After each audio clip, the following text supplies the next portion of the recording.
works at the Australia-India Institute at the University of Melbourne, but has worked at the other primary defence-related institutions around Australia, including the National Security College at the Australian National University.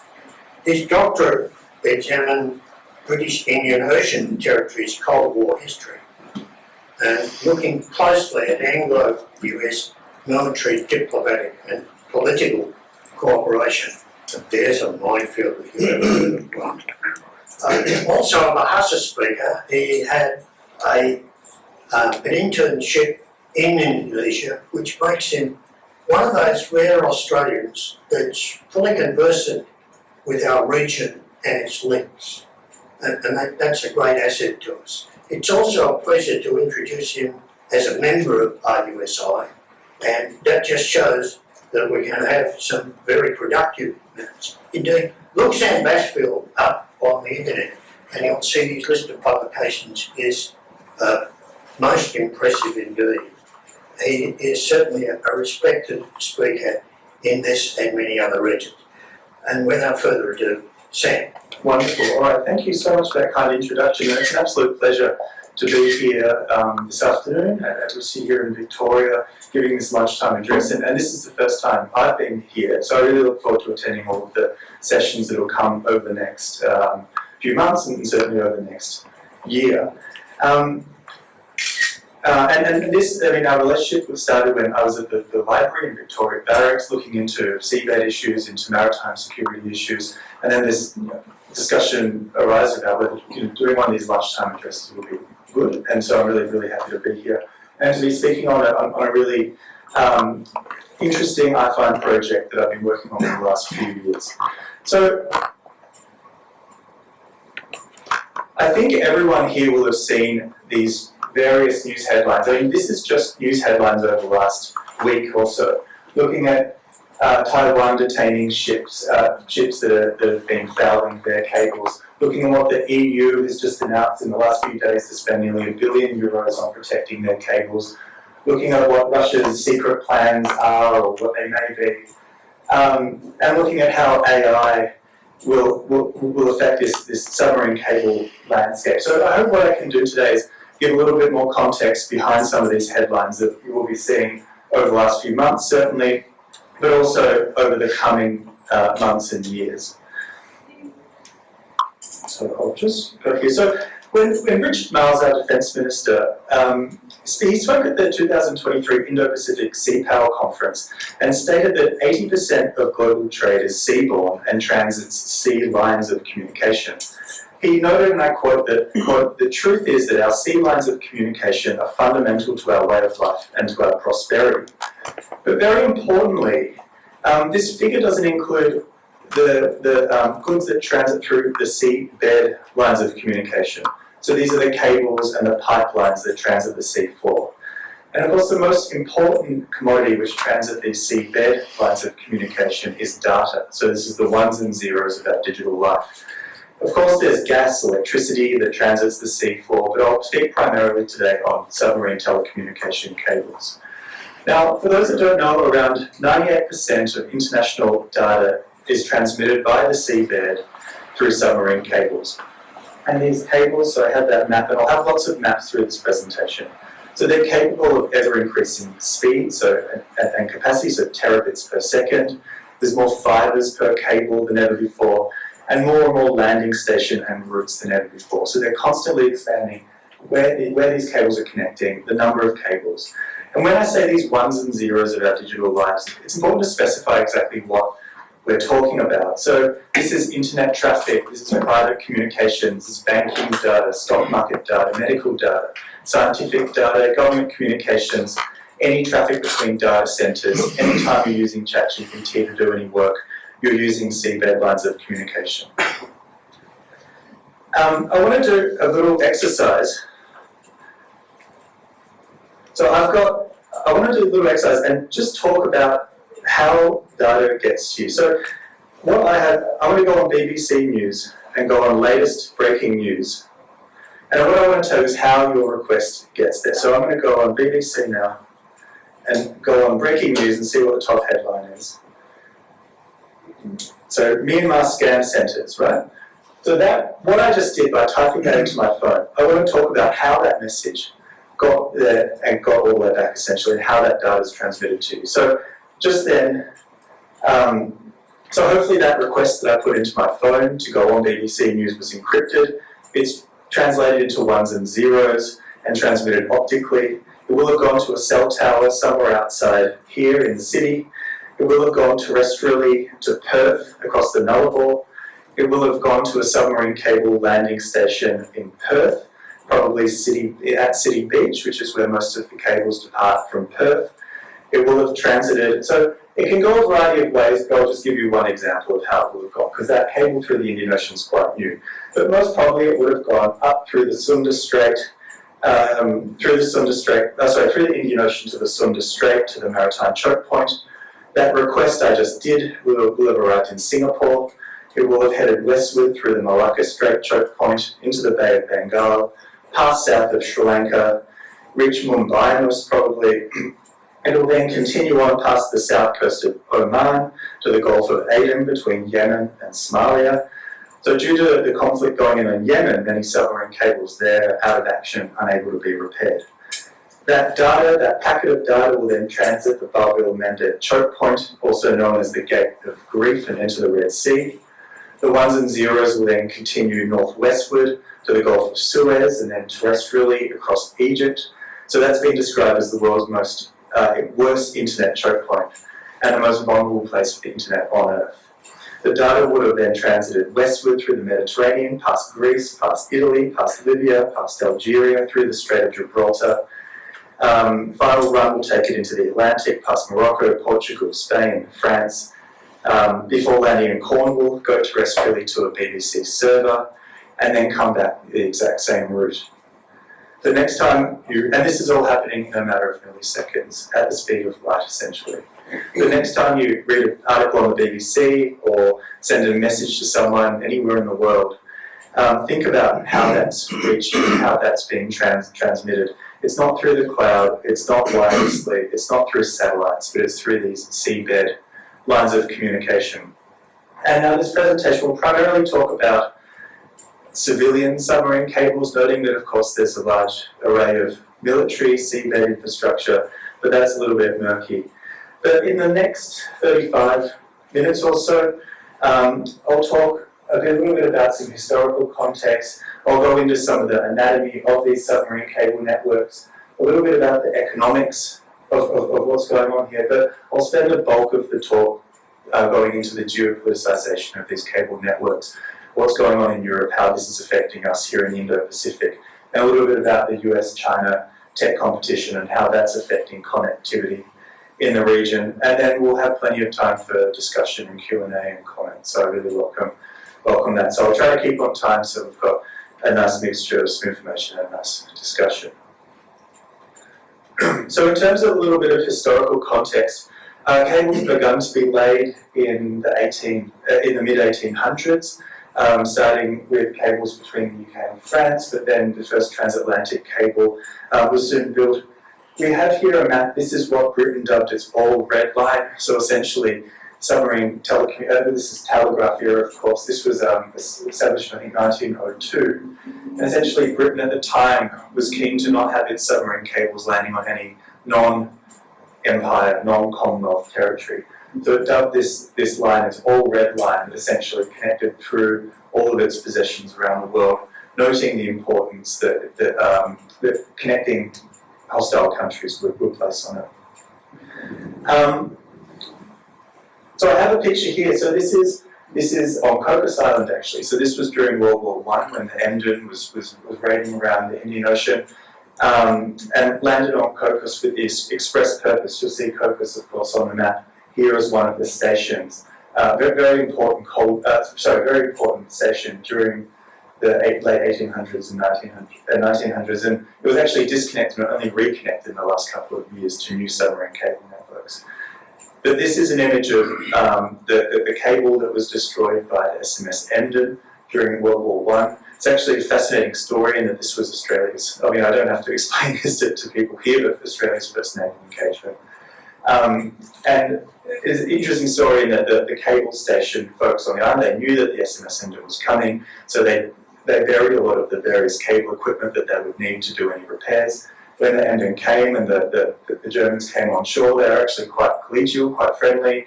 The station operator said, you can destroy the cable, just please don't destroy our tennis court, because essentially we're stuck on this island for a long time and we need this for our sanity. So essentially the Germans smashed it up, and then obviously there was the battle, but luckily with all of this stored equipment, the cable was able to get back online quite quickly. But since then, since this era, there's been this complex relationship between governments and submarine cable companies, and governments have had quite a strong role in developing these networks and driving these networks. But in the post-Cold War world, these networks have largely been privatised, and the industry has really been driven by private capital and by the economic imperative of cables and of data, of course, which we'll go into in a tick. So I want to show you this resource, this submarine cable map, and I'd encourage people, if you want to learn a little bit more about this after the presentation, so you just Google submarine cable map, and there's this wonderful, wonderful interactive submarine cable map of the world that has all of the cables. Oh, this is not showing, sorry. That lets you zoom into any parts of the world. You can click on each cable itself and it will give you a range of information about the cable network, who owns it, where it lands, and this type of thing. So you see, this is just for one example. But what I want to just highlight a few elements that I think are important here. So what you can see here is still this westernization of the internet. And of course, the United States, our partners in Japan and also France are really world leaders in submarine cable installation and network design. So you can see on the map here that you have Hawaii as a large hub in the Pacific. You also have Guam as a large hub in the Pacific. So this really underscores this westernization of the internet, but we'll get into how China's trying to remap these maps. You can also see that cables transit the same sea lanes of communication as ships do. So if you look at the Strait of Malacca here, you can see the myriad of submarine cables that are transiting this space. And this is a very congested maritime zone on the surface, and it's just as congested under the sea. And when we look across on the western portion of the Indian Ocean, we also see these hugely congested areas, just as we see the congestion of ships on the surface. We also see, so I mentioned overland connections, so for example, cables don't transit the Suez Canal, but they go across Egypt, but increasingly so across Israel. And interestingly, there's been a lot of discussion over decades about China's Malacca dilemma and whether building some type of canal across Thailand would be an option. But when you look at digital flows, we already see that there's already a digital canal across Thailand. So these cables are already transiting across there to avoid the South China Sea. Most countries are connected with cables globally, besides of course landlocked countries, but we do see it's not equitable. So these cable networks are driven by economics and driven by bandwidth requirements essentially, because these are, I'll go into, incredibly expensive infrastructures to build, and it just won't happen unless the government's willing to step up a lot of money, or of course where the industry is willing to do the work. So I encourage you to play with this map. And yeah, as I mentioned, you can click on specific cables, and you can really get a sense of where information flows are transiting. So I'll just flip back to the presentation.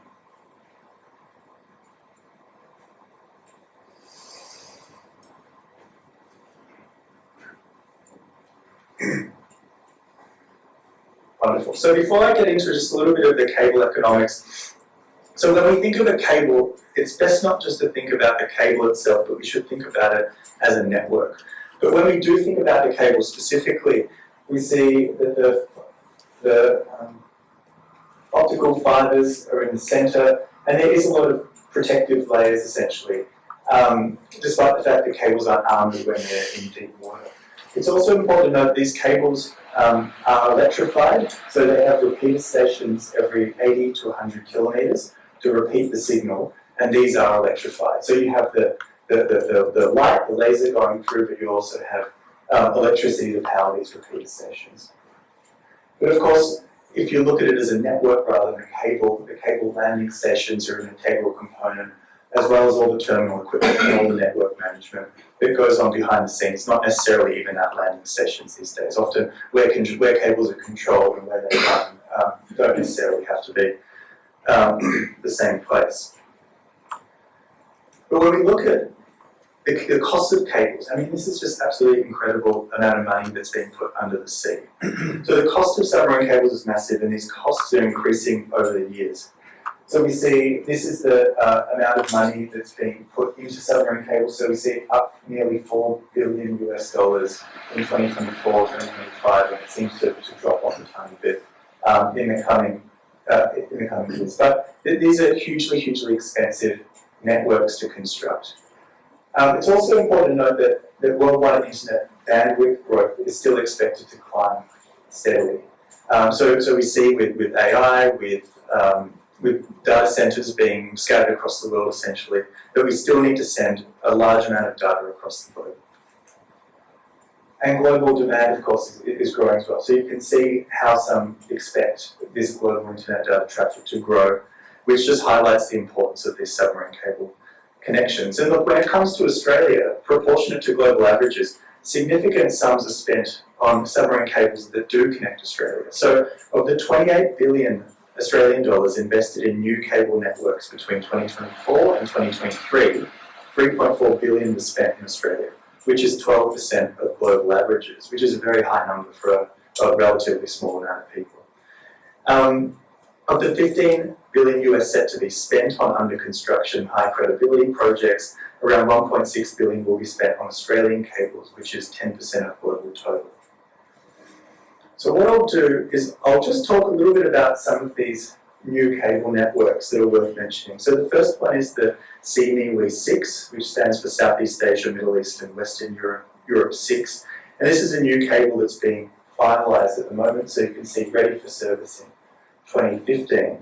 So this doesn't connect Australia, but this is a very large network. There's been a lot of controversy over who supplies this cable, because originally the intention was for China, a Chinese firm, to have the contract to lay this.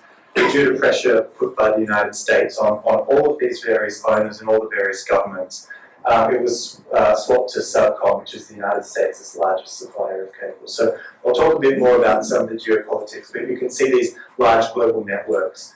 And this one, so this has a consortium ownership model, whereby all of these groups are owners of the cable themselves. So you see all of these country-specific groups, so Djibouti Telecom, for example, Sri Lanka Telecom, Singtel.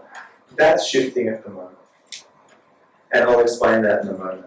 But you also see the huge length, so 21,700 kilometres. It's just incredible the length and the number of countries and cities that are being connected by this particular network. So a new cable that's being connected to Australia, that is and was ready for service in late October, is the Oman Australian cable, and we have Anthony Albanese doing a tour of the landing station when it opened. This is a $30 million cable that was launched in late 2022, and it will be Australia's fastest link to Europe. Interestingly, it's also connecting COCOS, so this is, as I mentioned, the first time that COCOS is being reconnected, despite its really important role in communications. And also it connects Diego Garcia, which is the topic of my PhD, and this was very controversial in that was being secretly connected until some Reuters journalists found out and essentially pressured the United States to say, is it or is it not being connected with this cable? And yes, it is. So that's Diego Garcia here, heading up to Oman. The last cable network that's worth mentioning is this new Umoja cable. So this is a Google cable, and this will be Australia's first link to Africa. There hasn't been a cost announced, but importantly, this is a move away from the consortium model, whereby a lot of the telecoms have ownership stakes in cables. And what's happening increasingly so is that Google, Meta's, Amazon's, Microsoft are just going ahead and building these systems themselves. They don't need telecoms anymore. They can just do it themselves. They have the capacity, they have the finances, they have the bandwidth to justify things like this. So this is essentially the future of these cable networks, is run by these big tech companies rather than being run by the smaller groups. So I'll shift over. We don't have time, we're doing well. So what I'll do is we'll do a bit of a shift now, and we'll talk about the security, the defence and the geopolitics of these submarine cable networks. And I didn't mention, but so I'm working on 2 Australian government projects at the moment on submarine cable security issues. One, the defence project, and also one, a DFAT project. And part of those is a book that I'm halfway through drafting that will hopefully be out later this year. So I'm kind of socialising some ideas that have come out of this book, so I hope I get some feedback and some comments on that. But in thinking about why these cables are vulnerable, I've got these 3 factors. So the first one is this transmission. So these cables transmit flows and they transcend spatial boundaries. So they not only go across international boundaries, I want to move beyond that, but these cables carry communications between states, between territories, within empires, to allies, to conflict zones, to diplomatic networks, to international organisations, between scientific bodies. It's not just international, but we need to see it in this more complex manner. Of course, these cables transmit information to enable critical infrastructure operations, and as we all know, society relies on these flows of digital information for our basic functions, for medical services, personal communications, accessing government services. So the second one is this traverse. So submarine cables traverse these vulnerable maritime and coastal zones, whether it be high seas, whether it be contested seas, whether it be maritime choke points, conflict zones, congested seabed areas. And by virtue of them being located in the maritime domain, which is often beyond state jurisdiction, states are driven by this unique set of factors to influence these networks. And this might include the fact that maritime domain awareness is such a difficult thing to achieve for a lot of countries in our region, which really highlights the vulnerability of some of these. The fourth factor is this constrict. So essentially, by virtue of these submarine cables being a limited number of networks, limited number of landing stations, you're essentially constricting communication flows into these small number of conduits. And this enables censorship, it enables control or shutdown of networks for political purposes. It affords signals intelligence collection and espionage, and it really highlights why supply sovereignty is important, and even why governments are working on their own sovereign repair capacity. It's this element of you're constricting this information into these very valuable, very small number of conduits.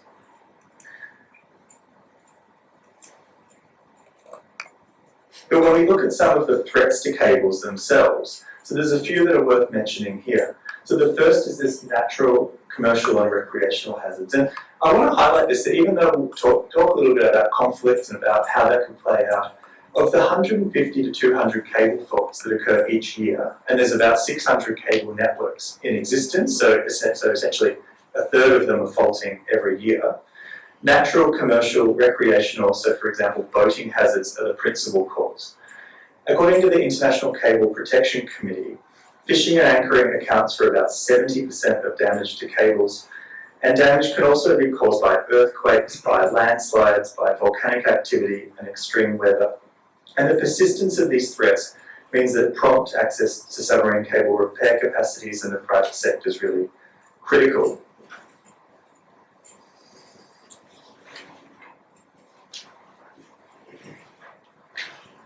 So the second is this issue of access to maintenance and repair services. So in the event that submarine cables are disrupted, which I mentioned happens very often, prompt access for repair crews is really important. And of these scarce vessels operated by the private sector, it's important that they're not delayed between fault locations. But they are often delayed by bureaucratic barriers, by immigration, by customs, by excise procedures, by security checks, by approvals. These impediments need to be negotiated between cable repairers and governments and often create very long delays.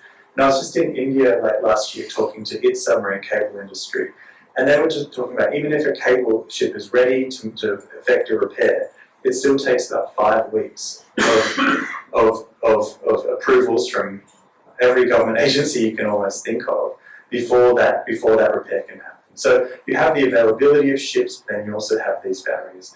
There's also, there's a lot of talk about cables in Tonga that have been disrupted and the amount of time it takes to repair it due to undersea seismic and volcanic activity. Of course, cable ships can't actually go to these types of areas if there is this volcanic activity under the sea. So that can also cause these increased delays to the repair of these networks. Another one is this regulatory inadequacies. So these gaps exist in submarine cable protection at the international level.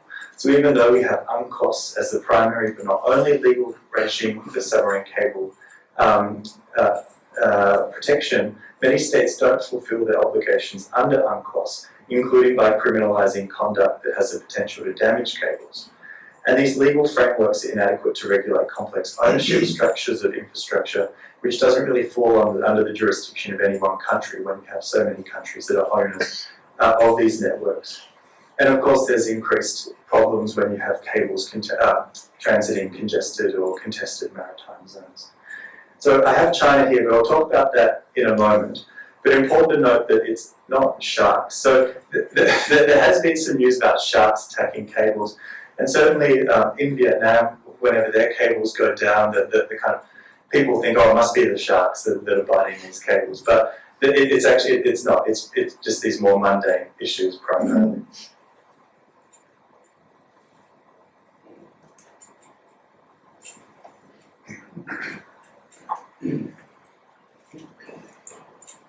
So I'll go into these snaps in a moment, but what I want to talk about is, and what I'm trying to dig into in the work that I'm doing, is what is it? So I've discussed in that previous diagram about why states are interested, and what I'm trying to work out is what they're doing about this essentially, and what are the primary areas in which states are acting to secure the resilience or the connectivity of these cable networks. So looking at some of these imperatives, the first one is this connectivity. So what I mean by why are states interested in connectivity? It might sound obvious, but obviously we need to be connected, we need our bandwidth to be carried. But what we're seeing increasingly so is that states, so Australia, in the Indo-Pacific especially, are not just looking at our own connections, but also looking at how that region is connected. So for example, how the Pacific is connected. And who's laying these types of cables. So when I talk about connectivity, it not only refers to a state's own connections, but this wider region, looking at where landing points should be, and looking at who the trusted suppliers are, and how states can build influence by supporting connectivity initiatives, whether it be in the Pacific or the Indian Ocean. So this resilience element looks at defending these cables from accidental damage, from negligence or intentional damage, thereby reducing faults and downtime. But the other point that I haven't mentioned yet is looking at the supply chains of these networks. And there's a huge number of elements that goes into building these, from the actual cable itself to all of the network infrastructure. And increasingly this is being scrutinised and being looked at as something that needs to be securitized and as a priority, as well as the repair capacities. And quite interestingly, France just recently, they rebought from Nokia Alcatel Submarine Networks, ASN, Alcatel Submarine Networks, which is the largest French submarine cable player that was owned by Nokia. They rebought that back, so the state has actually repurchased that. There's some interesting examples internationally looking at how states are trying to onshore or friendshore, you could call it, the supply chains of these. But of course, the talk on this issue wouldn't be complete without a discussion on seabed warfare, of course, here at RUSI. So when we talk about seabed warfare, we define it as operations that involve undersea networks and systems capable of operating on the sea floor, interacting with seabed systems and taking action against other systems. So essentially what we're talking about is operations incorporating the seafloor, targeting cables, whether that be data or power, sensors or energy transmission, and extraction infrastructure. And this picture that I have here, for those that don't know, this is, so what I'll do is I'll give an overview of some of these incidents that have taken place in Europe, also in the Indian Ocean and China more recently, to show how the seabed warfare trend is playing out in the modern era, in the last few years, and even up to Christmas last year. So for those that haven't seen this, this is the Nord Stream 1 and 2 gas pipeline And there were 3 explosions on this pipeline on 26 December 2022, which destroyed 3 of the 4 pipelines. On October 8, 2023, the Baltic Connector, so a bi-directional gas pipeline connecting Finland and Estonia, as well as 2 submarine telecommunication cables, was simultaneously cut by a dragging anchor. The Finnish National Bureau of Investigations pointed to the Chinese-owned but Hong Kong-flagged New polar bear container ship as the prime suspect. And they've essentially decided that foul play can't be ruled out, and China has admitted that it was that ship that caused the damage, but said that that was an accident. Even earlier than that, though, Norwegian seabed infrastructure has been damaged and disappeared in mysterious circumstances. So in 2021, the Norwegian Marine Research Institute informed that its ocean observatory was out of service after 4 kilometres of its undersea cable were damaged and dragged away by a ship. And then in January 2022, cables connecting Norway's Svalbard satellite station, so a very important communications station in the Arctic Circle, was severed in what police described as quote-unquote human activity. Some suspect Russia was involved, but the jury's still out. No one's been confirmed to have done that. But when we look at just late last year, there was a myriad of incidents taking place in the Baltic Sea, which has really rattled leaders not just in Europe, but also across the Indo-Pacific. So in November 2024, 2 submarine cables were severed under suspicious circumstances. And this incident involving the Chinese-flagged bulk carrier Yipeng 3, it dragged its anchor while traversing the Baltic Sea, severing these cable networks. The cable networks with the BCS severed was the Sea Line 1, so a cable owned by a Finnish firm and commissioned in 2016. So that Germany's Defence Minister Boris Pistorius, he told reporters that, quote, "We have to say, without knowing exactly who it came from, that this is hybrid action." So they're blaming hybrid threats on this. So we have to assume, he said, without knowing yet, that it was sabotage. And what's important to note is that late last year, unlike the new polar bear ship that fouled cables and was allowed to return back to China, the Yipeng it wasn't allowed to return, and rather a Danish Navy ship pursued and intercepted it, and European warships surrounded the bulk carrier while investigations ensued. The Kremlin said that allegations of its involvement in the incident are, quote, "absurd, unsubstantiated accusations." But this ship was stopped for a month, and following a diplomatic delay on December 21 last year, China essentially allowed German, Swedish, Finnish and Danish investigators on board the ship to conduct an investigation, after which the ship was allowed to resume its normal activity. However, just while that was being investigated, another incident took place on Christmas Day 2024, when the Cook Islands flagged oil tanker Eagle S fouled 4 submarine telecommunications as well as 1 submarine electricity cable, also in the Baltic Sea. So after departing a Russian port, the Eagle S sailed westward through the Gulf of Finland, within Finland's exclusive economic zone, all the while dragging its anchor. Its anchor damaged a myriad of these seabed infrastructures, including Eastlink 2, which is a 170-kilometre high-voltage direct current power cable connecting Finland and Estonia. So this ship was formally seized by Finnish authorities on Boxing Day last year.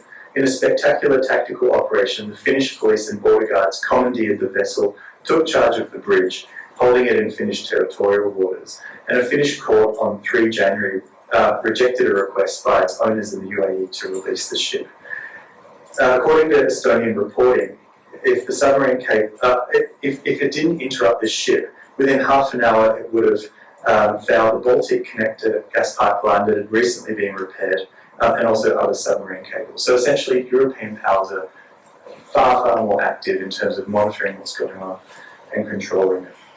But importantly, the Eagle S as well as the Yipeng are thought to be part of Russia's fuel tanker quote-unquote shadow fleet, which circumvent Western sanctions imposed due to Russia's invasion of Ukraine and bypass Western insurance regimes. They're usually aging and usually owned by obscure entities. And the Finnish Prime Minister told reporters that this latest damage, quote, underlies the danger of Russia's shadow fleet in the Baltic Sea. We also see on Boxing Day, there's a few more incidents, but these were the primary ones. When we look a little bit closer to home, off Taiwan, we see Taiwan's Matsu Islands, the cables connecting those islands have been severed an extraordinary number of times. And just in the last couple of days, I think this was just on Tuesday, Taiwanese Coast Guard detained a cargo ship with its Chinese crew as it investigates whether one of these ships had deliberately cut undersea internet cables. So this was a Tonga flag vessel suspected of damaging a cable which connects Taiwan to its outlying islands and was crewed by 8 Chinese nationals. The other example of this seabed warfare incident taking place, I had a picture just here, was off the Red Sea with the Houthis sinking ships in the Red Sea. I have a picture here. This was the Rubimar ship that was sunk in early 2024, and as it was sunk, its anchor was dragging across the Red Sea, which, as I showed a moment ago, is one of these superhighways for data, and it severed a range of cables. And of course, because of this ongoing conflict and ships being sunk by the Houthis, repairing these cables has been a very long and drawn-out process, and I'm not sure if they're all actually fixed by now. So we see these incidents taking place, and in Australia we're thinking, what do we do about this? But this isn't the only issue. The second issue is this connectivity issue. So quite separate to the cable resiliency, it's worth also thinking about cable connectivity and the security of this. So new cable networks have become this new geopolitical issue. And this is really a battle between US market dominance and new Chinese firms that are working broadly under Chinese Digital Silk Road Initiative, part of the Belt and Road Initiative, to network the world with Chinese-made, Chinese-supplied cables. And cable market share is a core element of this Digital Silk Road. And China's primary vehicle to achieve this is HMN Tech. So it was formerly Huawei Marine, but was divested, I think in 2022, I have to double check that, essentially after it was sanctioned by the United States to a huge degree. And in Australia, we've seen, I'm not sure if people here remember back in 2018, big controversies, and this was related to our decision to stamp China out of our 5G networks. There was similar controversies going on in the Pacific where Chinese firms were putting bids that were largely seen as being subsidised and under market rates to install cables in PNG, Solomon Islands. So we have these 2 cable networks that Australia essentially jumped in, Australia, United States and Japan essentially jumped in to help to support, so that we're not letting the Chinese install their networks around our region. And we can do that by funding them, but we can also do that by by not giving China any access to our ports for landing stations, essentially. So you'll see in a future slide that no Chinese cables connect Australia, United States, Japan, Marine Corps, or India, for example. But what we've seen is this incredible investment in cable capacity building and support amongst Quad nations. So, for example, Australia has set up, as part of DFAT, the Australian Infrastructure Financing Facility for the Pacific, which doesn't, it provides a range of infrastructure, but cables have been a very big part of its mandate. We also see Quad cable projects, as well as US, China, Australia trilateral initiatives. Also at DFAT, we've recently established Australia's Cable Connectivity and Resilience Centre, which is part of our efforts under the Quad to work with regional nations on the networks that they're building. And the United States is also working with regional countries through its quote-unquote cables project. And huge efforts at the moment to thwart China's cable industry. And what I'll show you now is it's actually working quite well. So I'll skip that.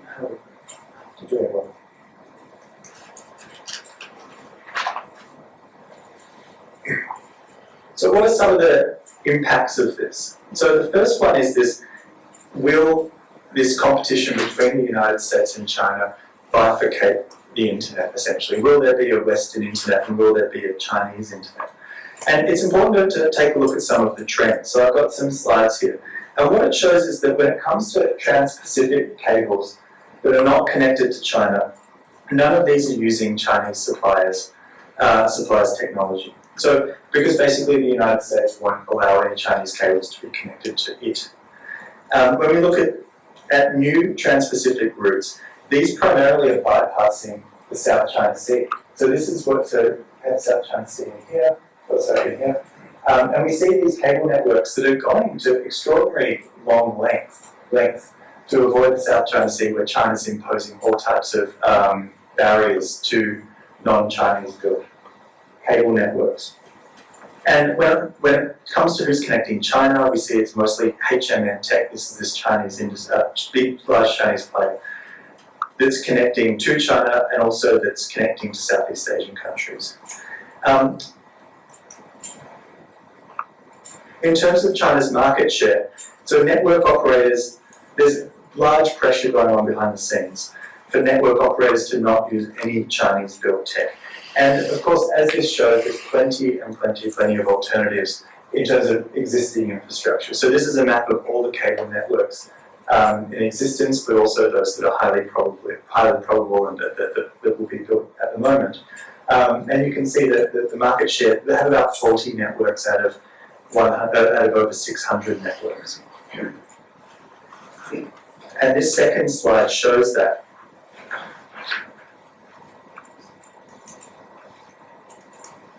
Shows that these are the networks that Chinese firms have in existence now. So there is some like large global networks. This blue one is the Peace Cable, for example. But the vast majority of the networks, even though there's only 40 of over 600, are very small networks. For example, the domestic networks in Indonesia, little domestic Russian networks.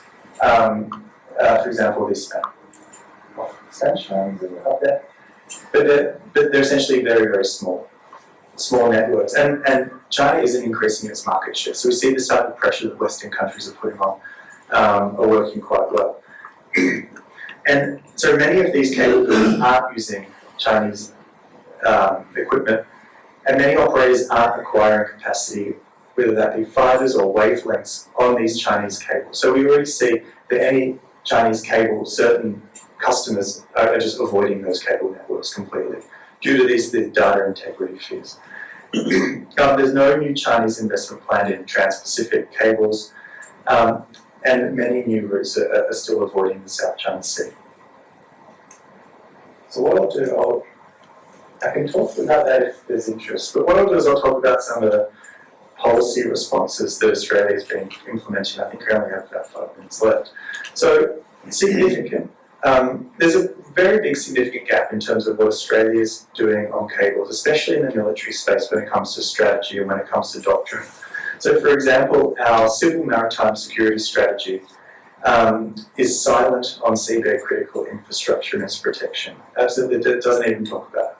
And that was only like a year or so old. Our 2024 National Defence Strategy, of course, talks about the underwater domain pertaining to anti-submarine warfare and mines, but no mention is made of seabed lines of communication, despite brief mention of critical infrastructure in more of a general sense. According to RAND 2010 doctrine, the seabed is, quote, increasingly important source of resources. An unclassified future maritime operating concept 2025 gives the seabed more attention, regarding it as one of the 7 domains, being, quote, the most opaque and cluttered of the environments. But when we think about what we could do, what kind of steps could we take to protect these networks and also to safeguard our interests in overseas networks, I think there's a few steps. So the first is integrating seabed critical infrastructure into defence strategies. So this would include definitions, it would include frameworks, it would include seabed knowledge, seabed monitoring, seabed operations and doctrines. It would also include defining governance of seabed critical infrastructure responses. So this may include creating coordination agencies within the Navy, within the Border Force, for example, to guarantee oversight and coherence. There's also a range of new technology to monitor these types of cables. So whether that be underwater vehicles or whether that be actually using the cables themselves as monitoring devices. So acquiring and developing the latest capabilities there. Of course, as I mentioned earlier, these infrastructures are owned, operated, maintained by the private sector, so close coordination with them is absolutely vital. There's also other options around what's called festoon cables, so linking cities with domestic cables rather than just relying on them for international data traffic that some countries are using as a type of resilience measure. And there's also this big question about whether Australia would consider a sovereign Australian cable repair ship, whether it could be part of the sovereign, the maritime strategic fleet that seems to have been going for, still under consideration, or whether we work with our Quad partners on some type of sovereign repair fleet. And China's taking big steps in this regard, the United States is as well, but here in our part of the world. So in terms of some takeaway points from the presentation today, I hope we can dig into a little bit more in the Q&A.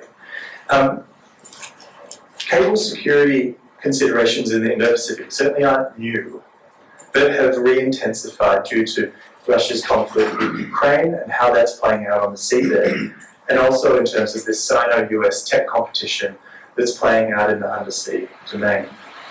We should expect suspicious potential sabotage incidents closer to home. I think we can't rule that out, that these types of incidents will start to happen as tensions rise.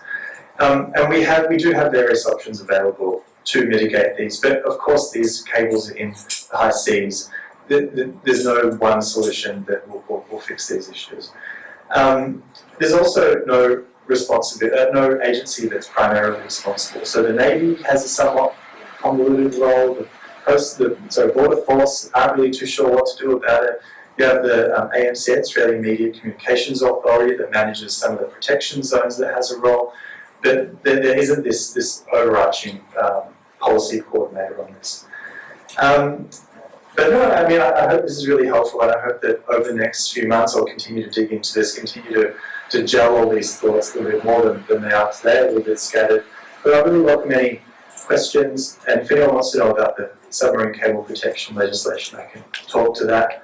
And just I'll wrap up by just noting that this will be Australia's first international power connection. So this is a planned power cable that will run between Darwin and Singapore, right through the Indonesian archipelago. So it just highlights that it's not only cable, telecommunications cable infrastructure for Australia, but also power cables, gas pipelines, and a myriad of other activities that are taking place on the sea floor.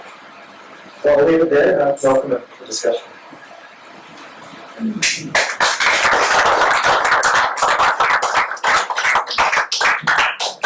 I'll open the floor to questions, please. One right in the back. So, is there any international protection under law, under UN law, or any international law protecting this commercial operations for the submarine cables? And how do the cables remain protected in sovereign waters if they're under the control and development of private consortiums? Who's got the protection, the right to enforce the protection and guarantee those services? Yeah, so when it comes to the high seas, I mean, UNCLOS is the primary mechanism to protect cables, essentially. So you have a range, but the issue is that when it comes to UNCLOS, a lot of states aren't fulfilling their obligations. So, for example, Australia is one of the only countries that actually does fulfil its obligations under UNCLOS, which is to criminalise any activity that might damage these seabed infrastructures. So we actually have quite robust legislation that has up to 10-year imprisonment penalties for any negligent or purposeful damage of these submarine cables. But essentially, you're looking at UNCLOS as the primary mechanism, but under UNCLOS, a lot of these states aren't implementing this. But when it comes to within state's jurisdiction, it's up to that individual state to have the appropriate mechanisms, essentially. But just on that, I mean, a cable goes, it's between two countries for the most part, right? So this is a shared challenge, right? Because any issue that even if we protect our cables off Australia's coast, if there's any issues at the destination, then we still have a down cable, essentially. So we're at the mercy of, and we need the cooperation and interdependence of other nations in order for this network to remain secure. Yeah, certainly. And even, I mean, when I was having a lot of discussions around Singapore, so it's not the best map, but I mean, there's new cables that instead of going around the Strait of Malacca, they're going south of Sumatra and then up somewhere in Indonesia. And part of that is because the Strait of Malacca is very busy. But part of it is if you go through the Strait of Malacca, you have to deal with Malaysia and Indonesia.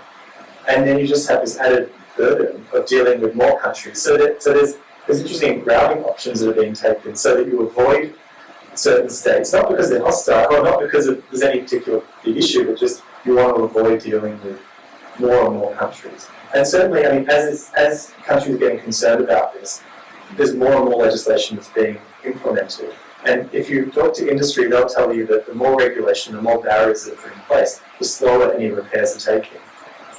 So there's this balance needs to be struck between regulating, but also just letting industry get on with it. So, for example, in Britain, if the cable goes down, it takes 1 day for the approvals. It just happens, it gets done.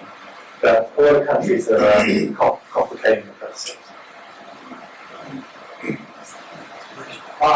Thank you for this. I'm really interested. An Australian used to run the Parkland Accelerator estate business. So last year we had a conversation. Why not use Australia's green power to run data centres? And he poo-pooed that because of the millisecond it takes for data to travel and the profit that's involved in the loss of time. But that's all changed. I'd like to hear you talk about onshoring and friendshoring. I can stop there, thank you. Onshore, yeah, sure. Well, I've got a paper half written about this that's coming out hopefully soon. But I mean, so it's really important to raise data centres and the electricity that requires, because I mean, essentially these cables don't operate in a vacuum, and increasingly they're being connected to data centres, and this is driving this proliferation of landing stations, whereby a cable doesn't connect Melbourne for the sake of Melbourne, but it will connect Melbourne and go straight to data centres. So the two play this role. And certainly, I mean, I can't speak too much to the electricity demands and where the green energy, or how that works, but certainly, I mean, back to Singapore, for example, they actually have a moratorium on new data centres because of the huge amount of electricity that they're taking, that it takes to operate these data centres. And then that's changing the map for these cable networks. I mean, the friendshoring, the onshoring, friendshoring, so this is a really good point in that we look at what China's doing unilaterally, but when we compare it to how Australia's operating, we see it operating within the Quad with the United States, Japan, and essentially it's interesting, they don't talk too much about the industry, but so the United States has Subcom, very large submarine cable company, Japan has NEC Corporation, it's a large player, France has Alcatel submarine networks. And to an extent, we don't really mind which company does it. So we're almost friendshoring the industry, because as long as one of our partners does it, that's okay with us. It's in a very broad, very broad sense. But even, I mean, some of the examples I discussed in the Pacific, these cables don't even connect Australia at all, but yet we're funding them in part.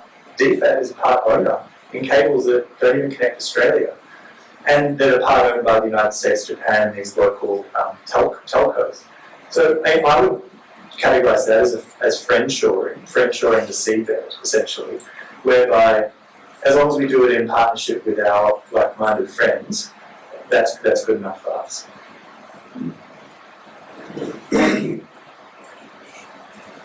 Yeah, so could you reflect on the World War II experience with cable security? No, wait. So World War I was these, we had the alert that cut cables as soon as World War II started. I think when we look at World War II, it's a little bit more of a complex arrangement whereby it wasn't just cutting cables, and World War I, censoring cables was also hugely important. The British spent an untold amount of money censoring them. But when we came to World War II, it wasn't just about cutting or censoring, but it was also about taking over networks. So we saw as Japan worked its way down through Southeast Asia, rather than just destroying things, it's much better to use the networks for yourself and be able to actually benefit from these types of systems. So I think we saw a bit more complexity in the way that cables enabled communications between conflict zones and back to empire. I wanted to go into this a lot. And I thought I might on this project, and then I think, oh my gosh, there's a really good book being written by Jonathan Winkler that should come out very soon on World War II submarine cable strategy. And because he wrote one on World War I, and essentially he's doing this one on World War II.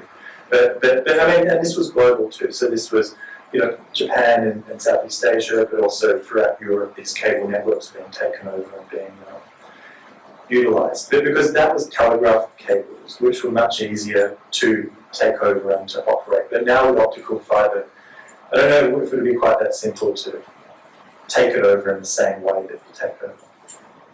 But not a good answer, but hopefully the book will be good when it comes out. Jonathan Winkler.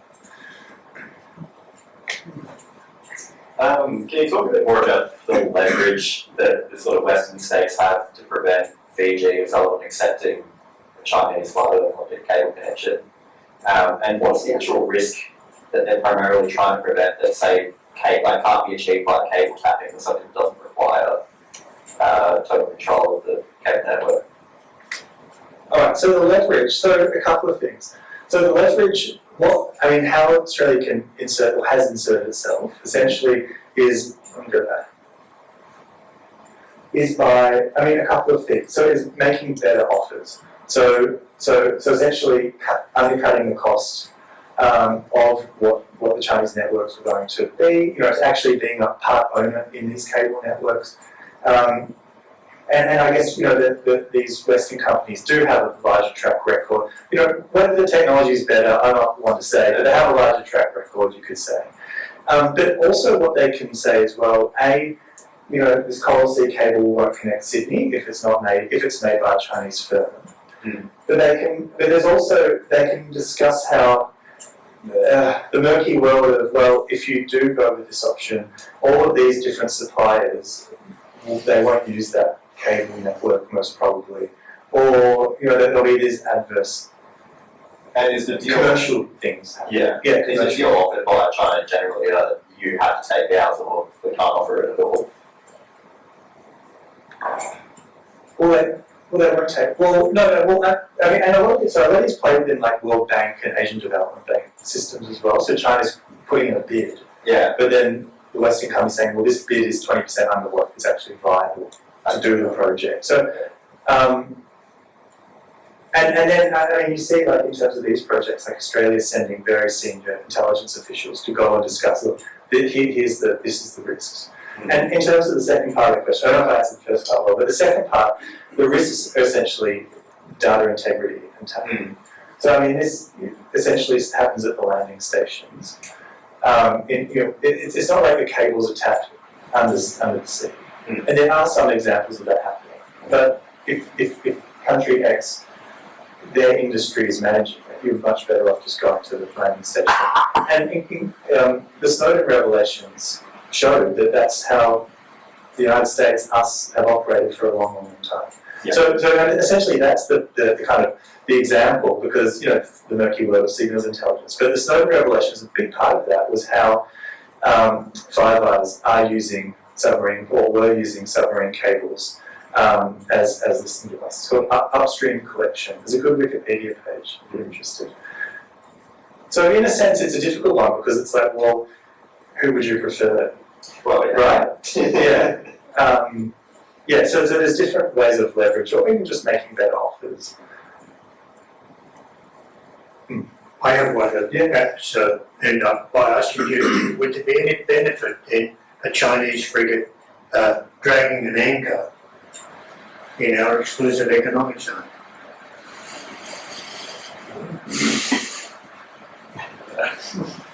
I'll leave that one for your thought. You'd be better off sending a container ship or not a frigate. If it's a frigate, it's pretty blatant. Hopefully it'd be a bit more forward of it. Sam, one last question. Yeah. This data transmission issue is only one part of the whole data transmission arrangement. You've got space-based systems. What is the comparable capacity of each of those systems? Yeah, so no, but it's a good question. It's a question that always comes up about, well, what about satellites, right? And, we see Elon Musk's Starlink in the news, and we see various, even people in Australia in the rural areas are connecting to Starlink and saying, oh, this is a great way of operating. And certainly in the 1960s and 70s, as satellites were increasing and were becoming this better way of transmitting data, there was talk of, well, will we need submarine telecommunications equipment anymore with satellites? But the issue's become that the requirement for data has just grown so much. Satellites are really good, but they just can't take that bulk of data that's required, and it's also much slower than submarine telecommunication cables and much more expensive. So you see that even though there is these really good applications for satellites, for conflict zones, for rural areas, for, if lines go down, they are nowhere near able to take the capacity of these submarine telecommunications cables.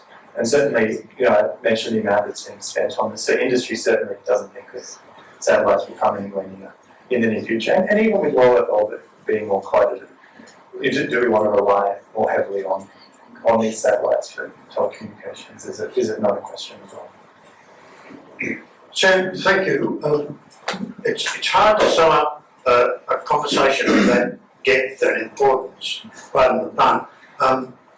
I think you proved to us quite early on in your talk the interconnectedness that we now actually rely on without perhaps knowing. Your trip to the BBC in London was better than most international voyages around the world. Another example of that interconnectedness is that we've received via our defence update, which goes to various places around the world, a request for Sam's talk to be sent to the RUSI in Nova Scotia. And they're particularly interested in Canada in some of the undersea links on which they rely, and want to take those lessons. You've taught me a lot today. In particular, it's the first time I've hit a zeta point for some time, and I really look forward to understanding the number of zeros there are in zeta. In Lakewood Street, there's a shop called Zeta Florence. I'll have to look at their zeros. Thank you for opening the important issue of integrating this into our defence strategy, and perhaps also to our national strategy, at least the maritime element. And here is a distinct gap in our armoury at the moment, and it's important in the scholarship that you're undertaking at the moment will help greatly, I know, with filling that gap. I just hope that the defence and other national security bureaucrats take note of these important issues.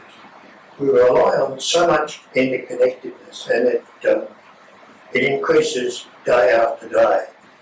If just to take a trivial example, if the ATM network goes down, you can't buy your stuff at Woolies because they won't, in some cases, take cash anymore. May I thank you on behalf of the audience for your very interesting talk. I have a very significant gift to place underneath your gin and tonics for the future. And thank you very much. I hope you have the opportunity to ask any further questions as we leave.